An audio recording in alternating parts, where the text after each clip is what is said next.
I've been gay as long as I can remember. And I grew up in a country that was viciously and ferociously hostile. And I was a criminal. In 1988, I became almost the last man, as far as I know, arrested under the 1867 Offences Against the Persons Act. And I was somewhere in my early 20s, and I was terrified and suicidal. It almost killed me. It gave me a lasting distrust of the state, it gave me a lasting distrust of the Gardaí, and it gave me a lasting distrust of politics. That was a long time ago, in a galaxy far, far away, to quote Star Wars. This is not that country anymore. Ireland is a different place now. Ireland is one of the best countries in the world in which to be gay. I can stand up here in front of an audience that I am quite certain is 90% Catholic and in many ways very conservative, and be welcomed as a gay man. You are not homophobes. And no matter what the politicians, and no matter what the organisations, and no matter what the activists tell you, opposing this referendum is not homophobic. It doesn't betray a fear or a loathing of gay people.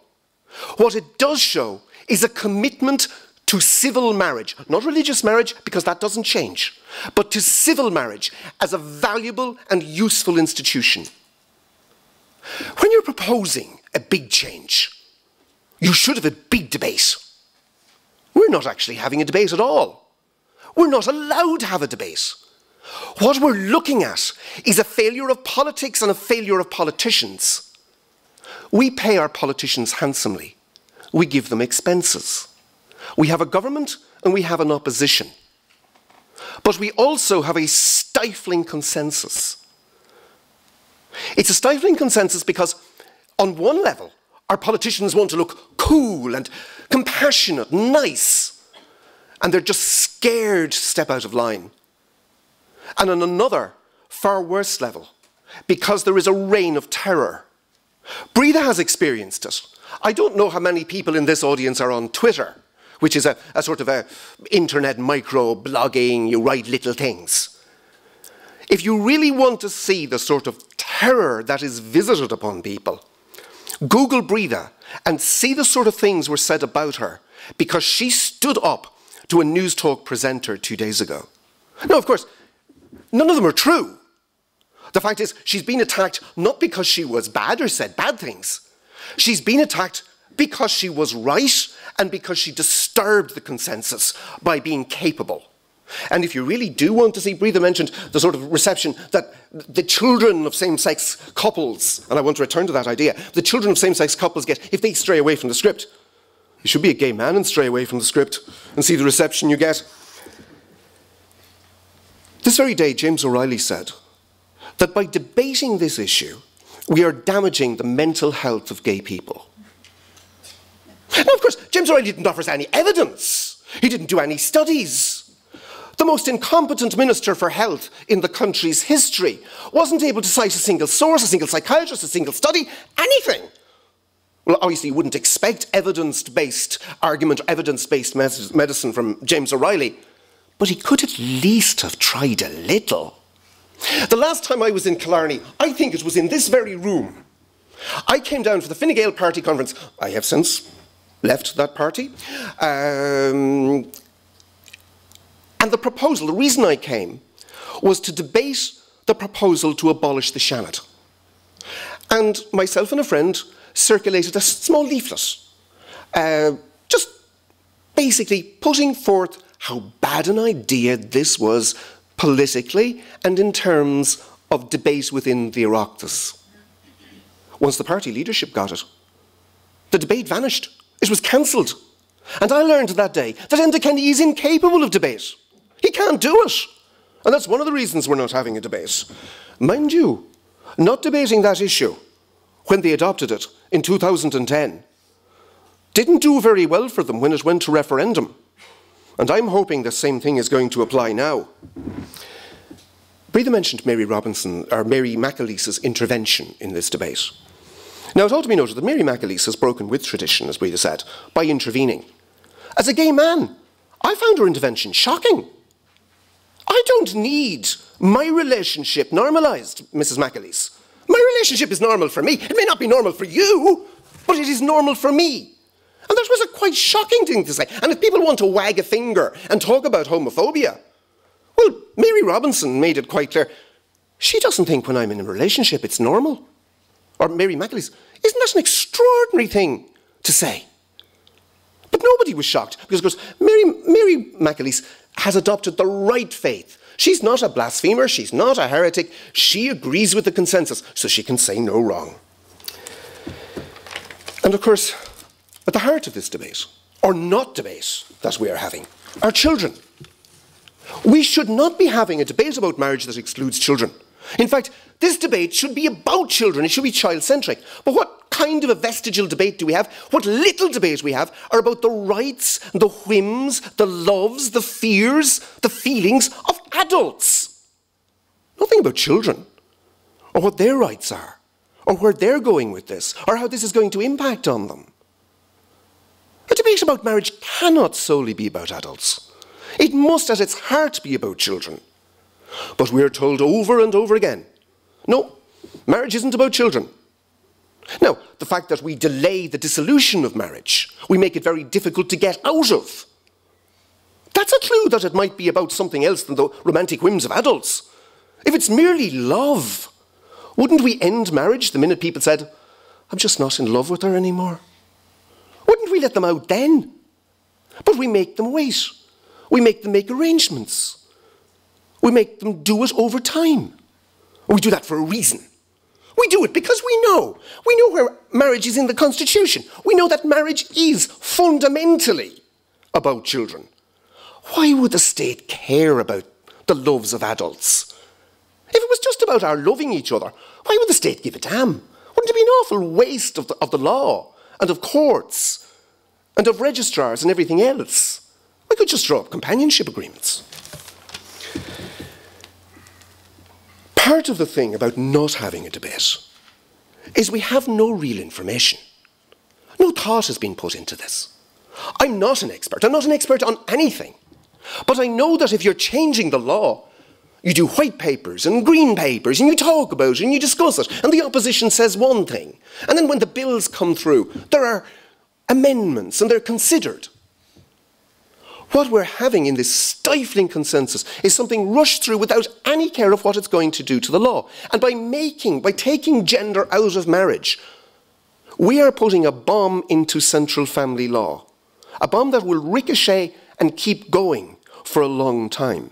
We don't know how it's going to affect jurisprudence, that is, the decisions of courts. We alluded to how will it affect child custody.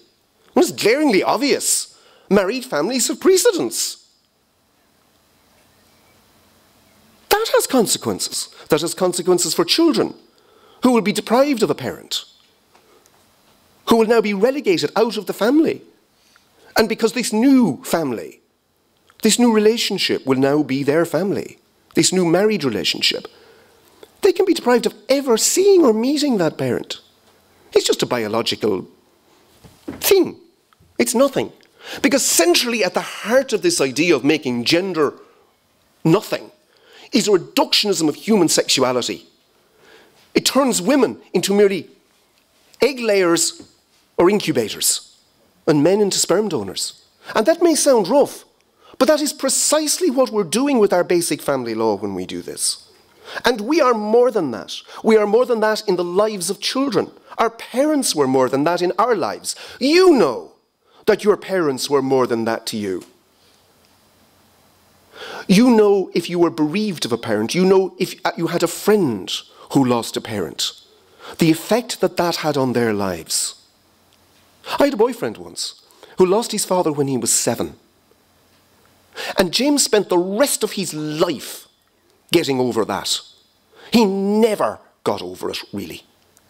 But we're being told that that doesn't matter, that fathers don't matter, mothers don't really matter. If you ask the question, what is the role of a mother? They will send you a little picture of a metal incubator. As if a woman could be reduced to a hospital trolley, to an item. They talk like talking Hallmark cards, but they propose some horrific ideas. At the centre of this are two conflicting visions of marriage. On one hand, I believe that marriage is an institution, a unique institution, for bringing children into the world, for rearing them, for socialising. It has legal, social and biological ramifications. On the other hand, as far as we can see, because it's not always clear what the yes proposers are proposing about marriage, but as far as we can see, what they are telling us is that marriage is merely a companionship agreement between adults. And it has no further call. Now, they do contradict that, as Breda has pointed out. They tell us that, oh no, they want children and it's about children. The problem arises in this idea of equality. I can love to the equal of a straight person. That love will last, will be as deep, as hard and as strong as any straight person.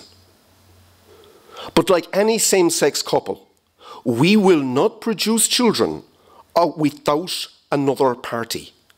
There will have to be another parent who's not in that family. That is not the case with a married man and woman. That changes everything. That means that if we pass this, what we're saying is that that other parent can be cut off from the child. And we've seen a perfect example of that. The poster boys for same-sex marriage in Britain were a pair of millionaires called Druitt and Barlow. And they've had several children. I think they're now up to 5. And in order to make biology not count, Druitt and Barlow did a kind of a, how would you say it, a dice game. So nobody knew which of them was the father, nor did they often know who was the actual donor mother, because they could get plenty of those long-legged Ivy League ladies. They could afford it. So that all they did know was who was carrying the child. Their oldest children are a pair of twin girls. And last year, in their awesome wisdom, this couple decided that the woman who carried the girls would no longer have contact with them. So just as they came to 12, these girls were deprived of a mother. They've 2 fathers. Sure, what could go wrong? Won't they be grand and happy? All you need is love. If you want to stop those nightmare scenarios, you have to make sure that this doesn't pass. Because they're not anything but the tip of the iceberg. There will be far more of those stories, and they will get far worse. You know, Breda mentioned about the name of the thing, that they're calling it the equality referendum. You know, that's coming from a government that called its abortion bill the Health in Pregnancy Act.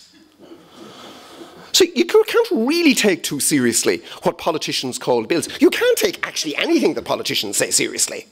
You certainly can't take seriously the fact that every single politician from every party is supporting this. What sort of a democracy is that? What does that do to us?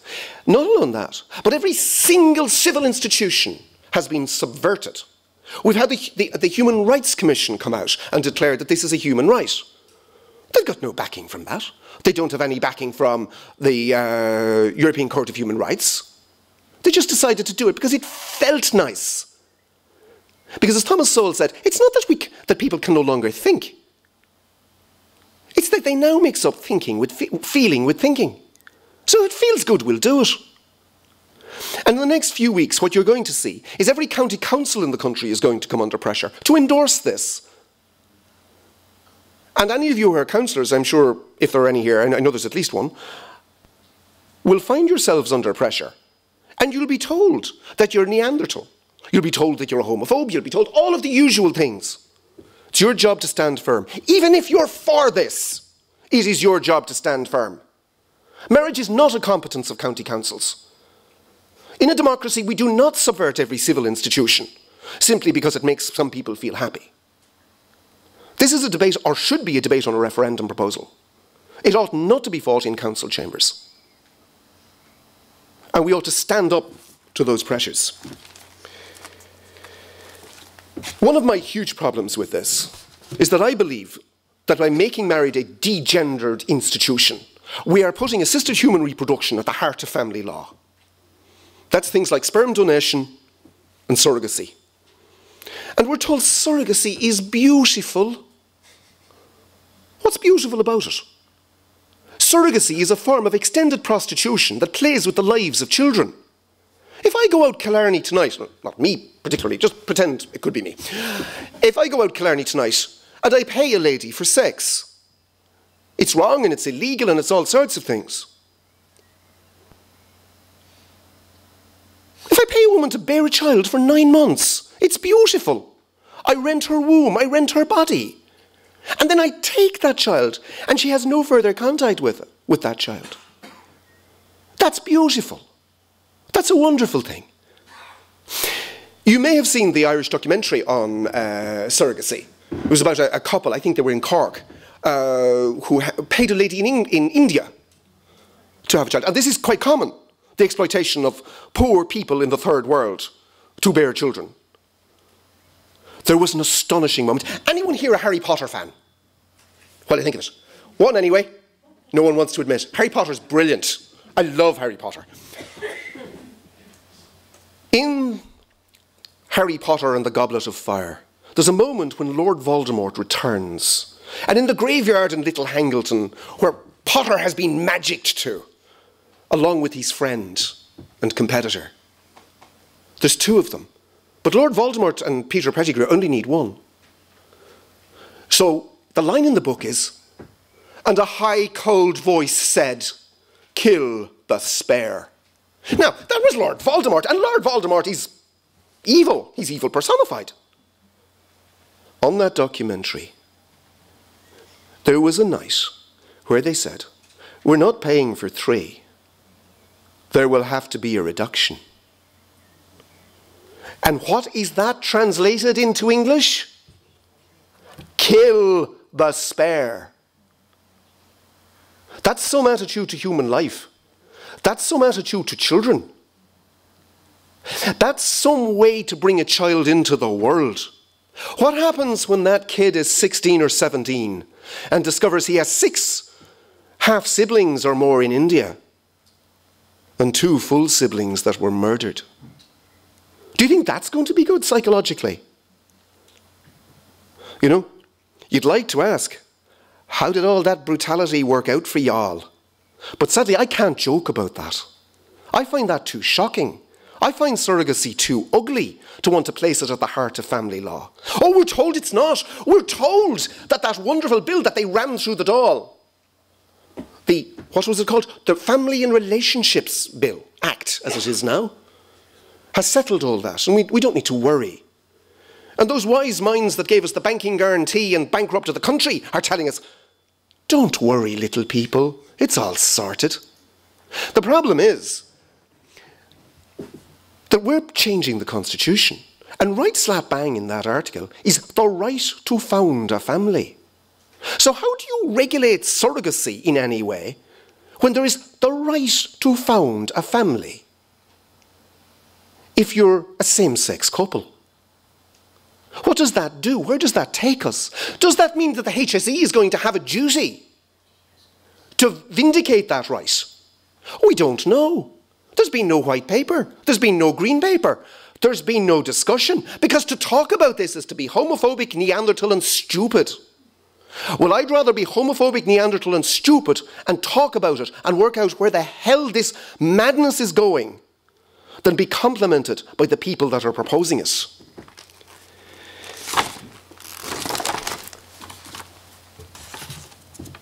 Many years ago, religious orders ran orphanages. And for very good reason, they faked birth certs. Right across the world, there was a rejection of children born outside of marriage. There was a huge problem for women who had those children. And as an act of compassion, to give those women a second chance, birth certs were faked so that there could be no trace back, and the women could return to society, safe, find a husband, marry, and have a family. This was a disastrous idea. It caused heartbreak. It ignored the ties between mother and child. It ignored the ties to our biology. It ignored the ties to our inheritance. The fact that it was done with the best will in the world didn't matter. Now we're going to do exactly the same thing Having learned that lesson, having seen the tears, having seen the pain, we are now going to do exactly the same thing and cut children off from their inheritance and their biology. A child will not be able, there will be children who will never be able to say, I look like my mammy, I look like my daddy, I look like my granny. He's a Conroy, he's a Manning. No, he's the image of the Fitzgibbonses. That's important, that's vital, and we're being told it's not, that it doesn't matter.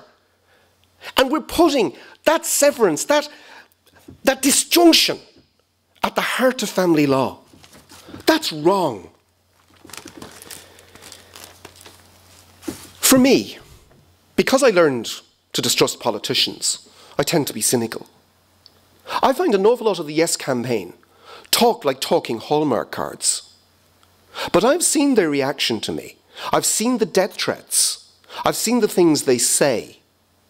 And it's very hard to take seriously someone who on one side of their mouth talks like a can of golden syrup brought to life, and the other hand says that Paddy Manning should be strangled and shot for opposing this. It's very hard to believe almost anything they say after that. One of the things is that we have no one has considered, and I know it probably won't bother most of the people here, but is this a good idea for gay people? Is marriage a good fit for our lives? Is this the way we should organise our kith and kinship? And the reason I think about that is I was very lucky. I came from a large family on both sides, and I had 5 aunts who were Catholic nuns, and they were amazing women. They did extraordinary things. One of them was a chaplain in an AIDS hospice in London, when AIDS was a killer. Not just a killer, it was an ugly, horrible killer. You died miserably. And one of the things that happened was you went unconscious towards the end. And Melda said that there was a wrong, there was an injustice. When men were struggling to stay awake, fighting to stay conscious, so their partner could be in the room when they died, because their family hated the idea of their being gay and blamed their being gay for their death and would turf him out. And she said, there has to be some way of allowing a partnership agreement. And this was in the, I'd say about 1989, when it was illegal to have sex with a man. It was illegal for me to proposition a man. I couldn't even say, would you like to come home with me? So I knew that we needed a way of doing this. But I wonder, is marriage the way to do that? We haven't had any discussion on this. No one's talked about it. Because if you were to talk about it, you are Neanderthal, homophobic, horrible, ugly, stupid.